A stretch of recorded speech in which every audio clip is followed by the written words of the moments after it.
ഒരുപാട് നാളായിട്ട് തപ്പി നടന്നിട്ട് ലാസ്റ്റ് കിട്ടിയ ഒരു പ്രൊഡക്റ്റ് കാണിച്ചു തരാം.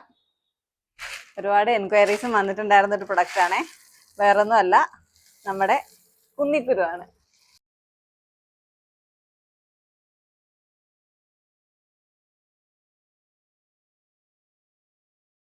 അപ്പോൾ കുന്നിക്കുരുവിന്റെ റേറ്റ് വരുന്നത് കിലോ റേറ്റ് 2000 ആണ്. ഇല്ല, നിങ്ങൾക്ക് ലൂസായിട്ടാണ് വേണ്ടതെന്നുണ്ടെങ്കിൽ 10 ഗ്രാംസിന് 30 റുപ്പീസ് ആണ് റേറ്റ് വരിക. ഇനി ഇത് മാത്രമല്ല, വേറൊരു ഐറ്റം കൂടെ ഉണ്ട്. അടുത്ത ഐറ്റം വേറൊന്നും അല്ല, നമ്മുടെ മഞ്ചാടിയാണ്. ഓൾ ടൈം ട്രെൻഡിങ് ആയിട്ടുള്ള മഞ്ചാടിയാണ്.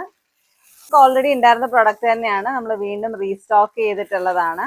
റേറ്റ് വരുന്നത് കിലോ 1800 രൂപയാണ് റേറ്റ് വരിക. 10 ഗ്രാം റേറ്റ് എന്ന് പറയുന്നത് 24 റുപ്പീസ് ആണ്. അപ്പോൾ നേരത്തെ നമ്മുടെ റേറ്റ് എനിക്ക് തോന്നുന്നു kilo 2000 and loose rate 10 gram 30 rupees ആയിരുന്നു. ഇപ്പോൾ അത് ചേഞ്ച് ആയിട്ടുണ്ട്. 10 gram 24 rupees and kilo rate 1800. അപ്പോൾ വേണ്ടവരെ എത്രയും പെട്ടെന്ന് വാട്സാപ്പ് നമ്പറിൽ കോൺടാക്ട് ചെയ്തോളൂ. Thank U.